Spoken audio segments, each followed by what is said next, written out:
I can't stand the damn Utah Jazz. They make me sick. It seems like when I'm watching the Utah Jazz, no chemistry, they don't like each other. Every single time you believe in Utah, they let you down. Drive, knockout Batum. Terrence Mann for three. Bang! Mitchell hanging at the other end. 2 seconds to go for the win, and it rims out. You guys got to understand, just like in video games growing up, we never played with Utah. Utah Jazz are sending Rudy Gobert to the Minnesota Timberwolves.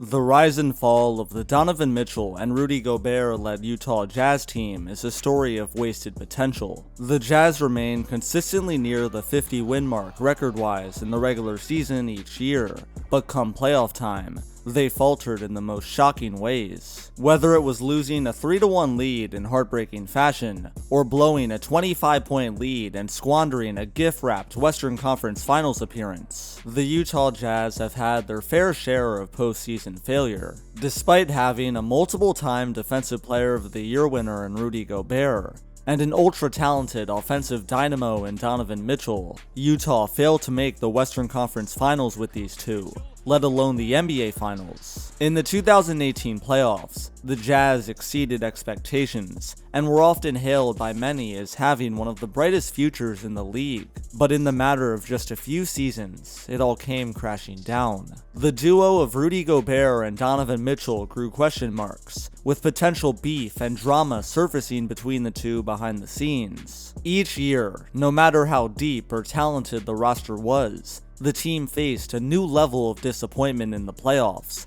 until the front office had had enough. In 2022, the duo was split. The Jazz traded Gobert to Minnesota for a boatload of draft picks, officially ending the polarizing Rudy Gobert-Donovan Mitchell era in Utah. So that begs the question, why did this duo fail to achieve greatness, despite being given so many chances to succeed? How could a team with so much talent led by two star-level players deteriorate so frequently come playoff time? What decisions did the Jazz make that doomed their core of Mitchell and Gobert? And what could they have done differently? This is the unbelievable story of how Rudy Gobert and Donovan Mitchell failed to win a championship with the Utah Jazz. The Jazz have disappointed me. This team is so up and down. Sometimes they're great. Sometimes we don't know who they are. You are one of my favorite players, but you don't have what it takes to get to the next level. I said it on purpose. I want you to hear it. What do you have to say about that? This story begins in the 2016-17 season, where Gordon Hayward and a 24-year-old Rudy Gobert led the team. The Jazz were in the midst of their best season since 2010, winning 51 games, eyeing a deep playoff run. They wanted to keep their all-star and upcoming free agent Gordon Hayward happy, and entered the playoffs hoping some winning could convince him to stay. In round 1 of the 2017 playoffs, Utah beat the LA Clippers in 7, advancing to the second round for the first time in Gordon Hayward's 7-year-long Jazz tenure. Unfortunately, in round 2, the Golden State Warriors destroyed Utah, sweeping them, as the Big Four of Klay Thompson, Steph Curry, Draymond Green, and Kevin Durant stomped all over Utah's defense. The Jazz looked pathetic compared to Golden State, but this series' outcome surprised no one. The Warriors went on to win the championship. Utah had finally made the playoffs for the first time since 2012, but were quickly kicked out as soon as they arrived. They now stared at the summer of 2017 with fear in their eyes. Their greatest terror was close to being realized. Gordon Hayward was on the way out. The 2017 offseason for Utah was one of massive decisions that could have groundbreaking effects on their franchise. It first started off with the 2017 draft, in which the Jazz got the 24th pick. Their front office wanted to make a splash, and were tantalized by University of Louisville guard Donovan Mitchell. The Jazz, who desperately desired a young piece with potential, traded the 24th pick, along with 21-year-old young forward Trey Lyles, to the Denver Nuggets for the rights to Donovan Mitchell. The trade was complete, The most gutsy, risky move the franchise had made in years was done. Donovan Mitchell was a versatile scorer who had unreal hops, with a clean three-point stroke. The Jazz believed he had the potential to become one of the best scorers in the league, and were hoping to incentivize Gordon Hayward to stay with this move. They followed this draft up by trading for Ricky Rubio 8 days later, giving up a first-round pick in order to do so. Their work here was done. Now it was time to wait and see if Hayward would put the pen to the paper. He didn't. Anger filled throughout the state of Utah. For 7 years, the Jazz had been mediocre with Hayward, but when it finally appeared that they were breaking out, Hayward left. A heartbreaking turn of events, and now the Jazz shifted their eyes away from the past and onto the future. Rudy Gobert, who just placed second in the Defensive Player of the Year race, and Donovan Mitchell, the explosive youngster, were now the faces of the franchise. And it was time for Mitchell to show what he was made of in Summer League. The 2017 Summer League experience for Donovan Mitchell was electric, and he showed his potential from day one. He first started off by dropping 23 points with 5 dimes against San Antonio, sending the crowd into a frenzy with his smooth scoring ability. He could put the ball in the basket from anywhere, averaging 20 points per game with 5 steals on average. He was quick, with sweet handles that excelled in the fast break. If you blinked, you'd miss the show that was Mitchell, and he gave the state of Utah a taste of his potential. Suddenly, the pitchforks that had been lifted from Gordon Hayward's departure had been lowered. Hayward may have left, but none of that mattered, because Donovan Mitchell was here to save the day. Once Summer League wrapped up, there was tons of hype surrounding Mitchell, and now he began preparing for what would be an iconic rookie season. The 2017-18 Utah Jazz blew any expectations of them out of the water, with Rudy Gobert and Donovan Mitchell taking the spotlight from day one.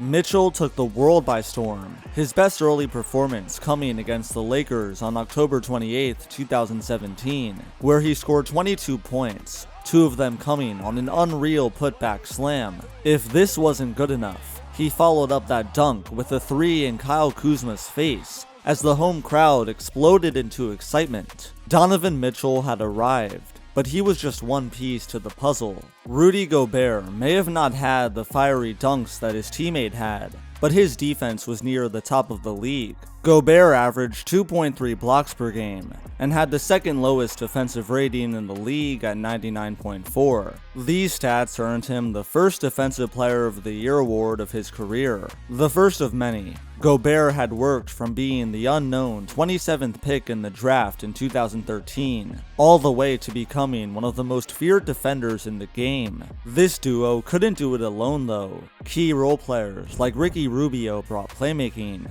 Joe Ingles brought shooting, and Derek Favors was an above-average two-way big man. The highlights may have been exciting, but come late January, the Jazz were stuck in no man's land. Utah had an ugly 19-28 record, with the playoffs seeming like an out-of-reach dream. But to Mitchell and Gobert, that dream was about to become a reality.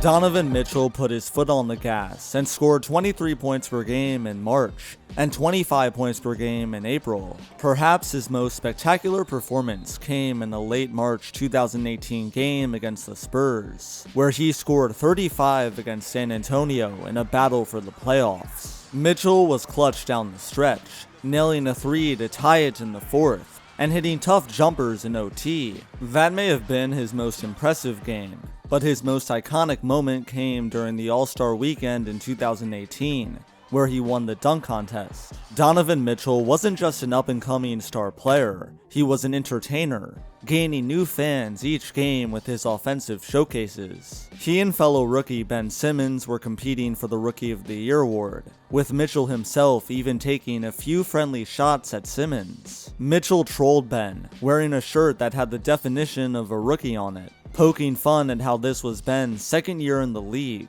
and how he had missed year 1 due to injury. The Jazz went 29-6 in their final 35 games, a phenomenal run that showed the league that while they may have been young, they were serious. They had achieved just as much, if not more success in their first year with Mitchell and Gobert together than any year with Gordon Hayward. This second half of the season swing was also helped by their moves during the 2018 trade deadline. The Jazz had traded Rodney Hood and Joe Johnson to Cleveland for Jay Crowder. The Jazz finished with 48 wins, which was good enough for the 5th seed in a competitive Western Conference. The fun and games were over. Now the Jazz entered a big stage, squaring off against the veteran OKC Thunder in round 1. It would be no easy battle. The Thunder were going all in for a championship run, and had 2 MVP caliber players on their team, but the Jazz prevailed. The start wasn't pretty. In Game 1, Paul George and Russell Westbrook combined for 65 points,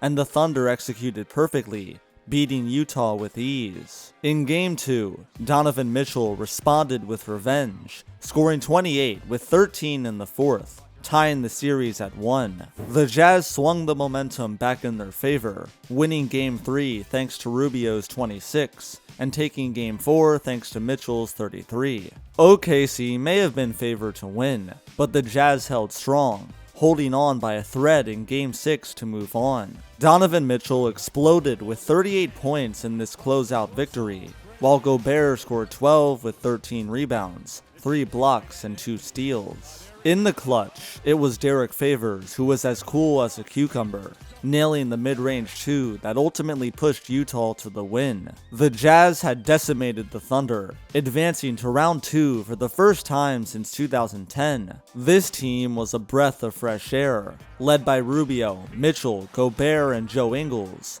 but their run came to a screeching halt in round 2. The 65-win Houston Rockets took Utah's impressive run and crushed it, stealing their lunch money and defeating them in 5. Mitchell averaged 20, Gobert averaged 12 and 10 with 2.6 blocks, but their best efforts were not enough to beat the Rockets. The end result surprised no one. It was unfortunately clear that the Jazz didn't have the talent to compete with Houston. Utah's 2018 offseason was perhaps one of the quietest in the league. After a prior offseason filled with trades and electric draft day decisions, Utah's biggest move was drafting Grayson Allen with the 21st pick.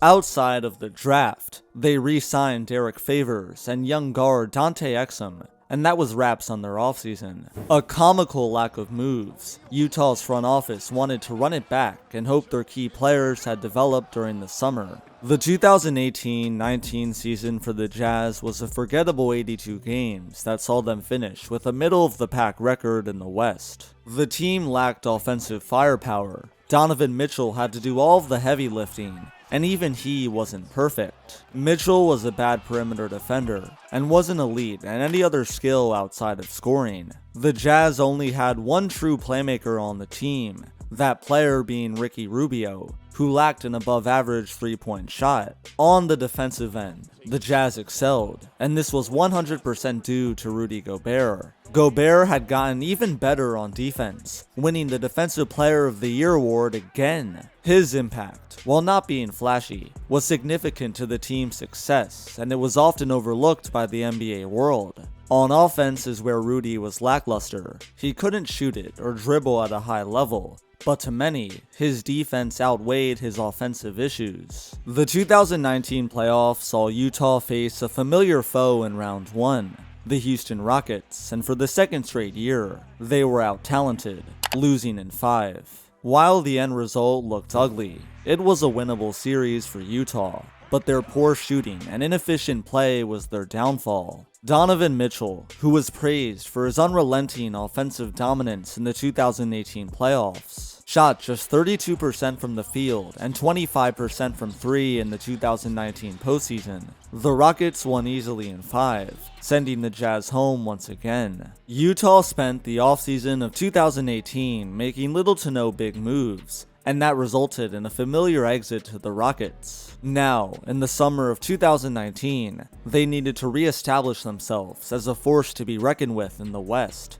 and offense was their target. They first started off by making a huge trade, acquiring longtime Grizzlies guard Mike Conley in exchange for Grayson Allen, Jay Crowder, Kyle Korver, and 2 first-round picks. The Jazz were stepping up to the plate and hoping to hit a home run by making the steal. Conley would give them much-needed offense. They weren't done yet though. Come free agency time, they offered a 4-year, $73 million deal to offensive sharpshooter Bojan Bogdanovic, and he accepted. Bogdanovic was an 18 points per game scorer in Indiana, and Conley was a 21 points per game scorer in Memphis. Neither of them were all-stars, but Utah had made one thing very clear. They wanted offense, and they got offense. The turbulent 2019-20 season for the Jazz could be described in one word: inconsistent. The expectations were high due to their monstrous summer, but when the players stepped foot on the court,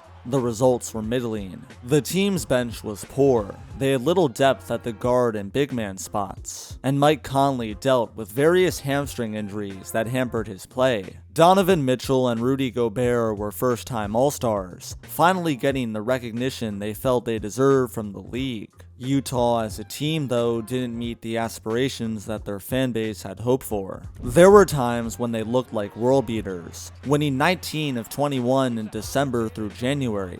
Then there were times when they were embarrassing, getting blown out by teams that they were more than capable of beating. In December of 2019, the Jazz traded Dante Exum and 2 second-round picks for Cavs guard Jordan Clarkson. Clarkson was an offensive-minded shooter who would go on to win the Sixth Man of the Year award a year and a half later. He proved to be a great addition to the team. The biggest news surrounding the organization came off the court though, when in March of 2020, Rudy Gobert infamously mocked the NBA's new physical distancing rules by touching all of the microphones during a pre-game press conference. These distancing rules were enacted by the NBA to keep people safe right around the beginning of the pandemic we all know today. He and Mitchell both ended up testing positive, and the season was shut down. Gobert realized the severity of his actions and apologized on social media for the mistake.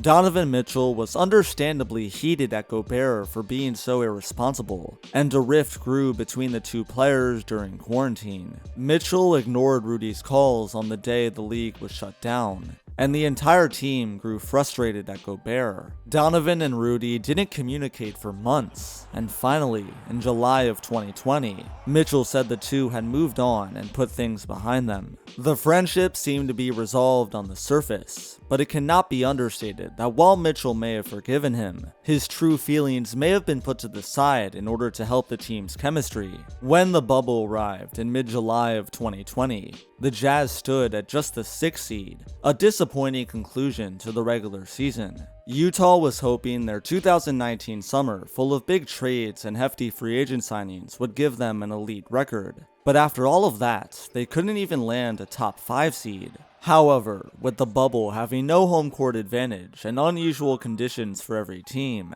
the Jazz had a chance of shocking the league and gunning for the title. Their first opponent in round 1 would be the Denver Nuggets, led by a dominant big three of Nikola Jokic, Michael Porter Jr., and Jamal Murray.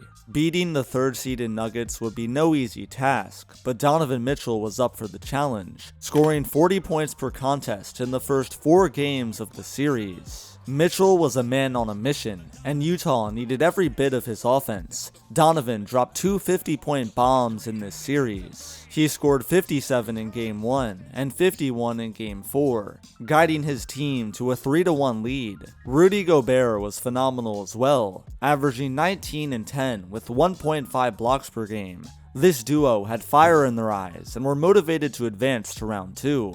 But this remarkable run was about to turn into a nightmare. Even when it looked like everything was going Utah's way, this series was about to take a turn for the worst. In a crucial Game 5, Jamal Murray scored 42 points as the Nuggets escaped with a victory. Game 6 saw Donovan Mitchell score a fiery 44 points, but this paled in comparison to Jamal Murray's 50-point bomb. Denver had won 2 in a row, tying the series at 3, forcing a do-or-die Game 7. Game 7 went down to the wire, with both teams being tied at 78 with just under 40 seconds left. It was Nuggets ball, and Jokic went one-on-one against the two-time Defensive Player of the Year winner Rudy Gobert, beating him with a hook shot to take the lead. Then on the following possession, Donovan turned it over, and the Nuggets ran the break but missed a layup.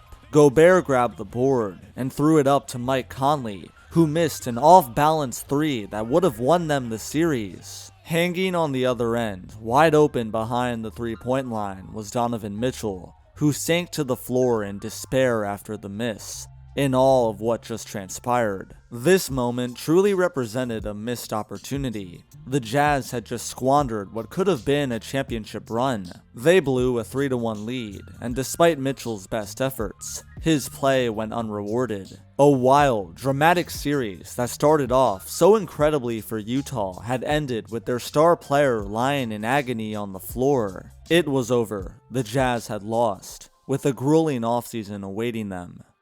The 2020 offseason for the Jazz saw them re-sign the trio of Rudy Gobert, Jordan Clarkson, and Donovan Mitchell. Mitchell received a max contract, while Clarkson received a 4-year, $52 million deal. Gobert received a 5-year, $205 million supermax deal, the largest contract ever for a big man at the time. This deal would become a controversial topic of discussion among the NBA community, with many vehemently believing he was unworthy of this huge bag. Lastly, the team brought back fan favorite Derek Favors on a 2-year, $36 million deal, which concluded their offseason. The Jazz were confident in their roster and felt the team had what it took to break through into playoff success. They were about to experience the best regular season of the Rudy Gobert-Donovan Mitchell era, and it was a blast from the beginning. The 2020-21 season saw the Utah Jazz win 52 games out of 72, with Mitchell and Gobert having the best stats of their careers. Mitchell averaged 26 per game, shooting 38% from 3, with 5 dimes and 4 rebounds. Gobert was just as lethal, averaging 14 a game, leading the league in field goal percentage, blocking a mind-boggling 2.7 shots on average. Rudy Gobert wasn't just a great defender, he was a legendary, all-time defender, and he carried Utah's defense on his shoulders. Mike Conley had also finally evolved into the key starting point guard the Jazz needed, earning the first All-Star appearance of his then 14-year-long career, with his 16-6 averages. The Jazz had the best record in the NBA for a majority of the season, with a trio of talented All-Stars leading the way. But even with this, they felt they weren't getting the respect they deserved from the league. In a March 2021 game against the Philadelphia 76ers, Utah lost in overtime, and Gobert sounded off on the refs, claiming their team was disrespected by them. Utah fans agreed and rallied around him, only to be even more disrespected on national television by LeBron James and Kevin Durant a few days later. The two captains were drafting their 2021 All-Star teams, and had taken every other All-Star before Rudy and Donovan, leaving them at the bottom of the barrel. LeBron said he wanted to draft size, but chose 6'11" Domantas Sabonis over 7'1" Rudy Gobert. This prompted Charles Barkley to call KD and LeBron leaving the two Utah players last as Jazz slander. LeBron responded by saying that just like in video games growing up, people would never pick the Utah Jazz to play with. A lighthearted joke on the surface, but this moment was a slap in the face to the Jazz's fanbase. Not even the best record in the league could give them the respect they yearned for, which put a great amount of pressure on them to perform in the playoffs. It was clear that the Jazz were not feared by many, but if they won the championship, it would be the perfect revenge. The 2021 playoffs kicked off with Utah looking to achieve just that, facing the young and upcoming Memphis Grizzlies in round 1. The Jazz beat them in 5, but it wasn't as easy as it looked. Utah lost Game 1 by 3, and Game 4 saw the Jazz just barely scrape by for the victory. Mike Conley had also suffered right hamstring tightness in Game 5 of this series, which would force him to miss almost the entirety of round 2. A tough loss, but the Jazz were up for the challenge. They had won a playoff series for the first time since 2018, and the LA Clippers would be waiting for them in round 2. The Kawhi Leonard, Paul George-led LA Clippers faced off against the Jazz in Utah for Game 1, and it was a thriller. Utah took the W, with Rudy Gobert blocking Marcus Morris's three-point attempt to seal the victory. Donovan Mitchell scored 45 as well, showing how deadly this duo could be when they both clicked. Game 2 followed the same pattern. Utah won again, as Mitchell continued his dominance, scoring 37. The Jazz now led 2-0 and were just 2 more wins away from reaching the Western Conference Finals. They had the chance to earn redemption after such a heartbreaking exit in 2020, and could prove all of their doubters wrong. The Clippers responded with 2 blowout wins in Games 3 and 4, but unfortunate injury news came from LA's side regarding their superstar Kawhi Leonard. Kawhi had torn his ACL in Game 4, which would be a massive loss for their team. LA now lacked one of their 2 stars, and the overwhelming favorite to advance was now Utah, but that didn't happen. Game 5 was another loss, this time at home. Mitchell shot 6 of 19, while Gobert was quiet on both ends. Bojan Bogdanovic's 32 points weren't good enough to win, and now the Jazz's backs were against the wall.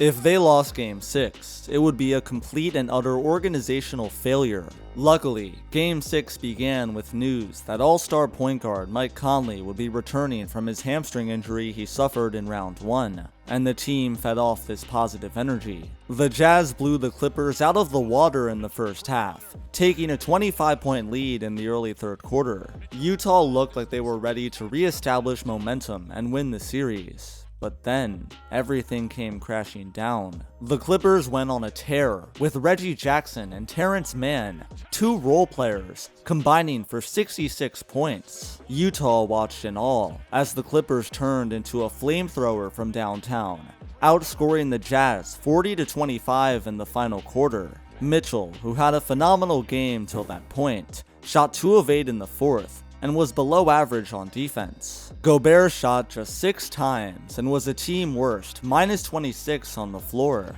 Many believe the then 3-time Defensive Player of the Year winner was exposed on defense during this game, which is untrue in retrospect. The Jazz had just 1 solid perimeter defender on the team, that being Royce O'Neal, and a majority of the Clippers' buckets in the second half came from downtown. Gobert was in charge of the paint, and the Jazz's lack of defensive rotation on the perimeter led to a bunch of open triples for the Clippers. Where Gobert struggled though was on offense. There were moments when he looked lost in the paint, and where Mitchell opted to take inefficient close shots instead of just passing it to him. The Jazz's season was over. They had lost a 2-0 lead to LA, and were eliminated by a team without their best player, finishing it off by allowing a 25-point comeback in Game 6. The Clippers could sense fear in their eyes, and took full advantage. While they were celebrating a trip to the Western Conference Finals, the Jazz sat at home, with another choked playoff series added to their resume. The summer of 2021 saw Utah retain Mike Conley for 3 years, $72 million, but besides that, their roster remained similar. Utah may have faced their fair share of playoff demons of the past, but they were going all in for one final Donovan Mitchell, Rudy Gobert-led rodeo, and they believed in their chances. The 2021-22 season for the Jazz transpired as any other typical regular season for the team would. They were solid record-wise, winning 49 games and snatching the 5th seed in the West. The winning didn't take the headlines though. Instead, more possible beef between their 2 stars was the talk of the town. In the 2019-20 season, Donovan Mitchell, on average, passed the ball to Rudy Gobert 5.8 times a game. Fast forward to the 2021-22 season, and that number had dipped to 2.3 a game. A shocking stat. This wasn't Mitchell to Gobert assists per game, no, it was passes per game. In other news, the Jazz hired former Celtics general manager Danny Ainge in December of 2021 as their new CEO. He was known as being one of the best general managers when it came to trading in NBA history. Eyebrows were raised. Could the Jazz have hired Ainge to orchestrate a possible trade involving one of the two stars? Ultimately, this was all put to the side. The Jazz were focused on the postseason, where the Dallas Mavericks met them in round 1. And the result was yet again a loss. Utah dropped the series in 6, losing to a team that they had all of the potential in the world to beat. The Mavericks were without superstar point guard Luka Doncic for games 1 through 3 due to a strained calf he suffered. But instead of taking advantage of this injury, Utah dug themselves into a 2-1 hole. That's right, after winning game 1, the Jazz lost 2 in a row, with 6'1" guard Jalen Brunson scoring 41 and 31 in games 2 and 3. Brunson, a 16 points per game scorer in the regular season, torched Utah's perimeter defense, making them look like a high school team. Luka returned in game 4, and the Jazz were able to squeak out a much-needed win to tie the series at 2, but they immediately folded like a chair in game 5 to go down 3-2. Everything was on the line at home in a crucial game 6, and it was a close battle in crunch time. The Jazz trailed by 1 with 10 seconds left, but Mike Conley turned it over and squandered a huge offensive opportunity. Still, it was a 2-point game with 4.3 seconds left. The Jazz had plenty of time to hit a huge shot. Fittingly, Utah set up a beautiful, wide-open shot. Bojan Bogdanovic had all of the time in the world to fire it up. But in pure Jazz fashion, it was a brick. Just like in the 2019 playoffs in round 1 where their team shot horribly against the Houston Rockets to lose. Or like in the 2020 playoffs where Mike Conley missed a 3 to win the series. Or even like in 2021 where the Jazz choked and went cold, losing 4 in a row to the Clippers. This was a pattern, and it was repeating itself over and over. Now in 2022, the Jazz, presented with all of the chances in the world to win, took that opportunity and crumbled it into a million pieces once again. This wide-open miss was a microcosm of such failure, a perfect representation of the Rudy Donovan era in Utah. Wasted opportunity. Fingers were pointed everywhere. Donovan Mitchell was criticized for his horrible defense. Rudy Gobert was picked apart for his terrible offense, and Utah's shooters were condemned for their poor efficiency. The Jazz's organization had had enough. Longtime head coach Quinn Snyder stepped down, much to the disapproval of Donovan Mitchell, and they brought in Celtics assistant Will Hardy. This was the first domino that fell, and once headlines came out that Rudy Gobert told the Jazz's front office to choose between him or Mitchell, that was a wrap. Gobert was reportedly irritated at Mitchell's lack of defense, and felt like he was falling off in terms of explosiveness. The Jazz heard him loud and clear, and on July 1st, 2022, they traded Rudy Gobert to the Minnesota Timberwolves in exchange for 5 first-round picks. The polarizing duo was finally split, representing the end to a frustrating but exciting era of Jazz basketball. Donovan Mitchell and Rudy Gobert,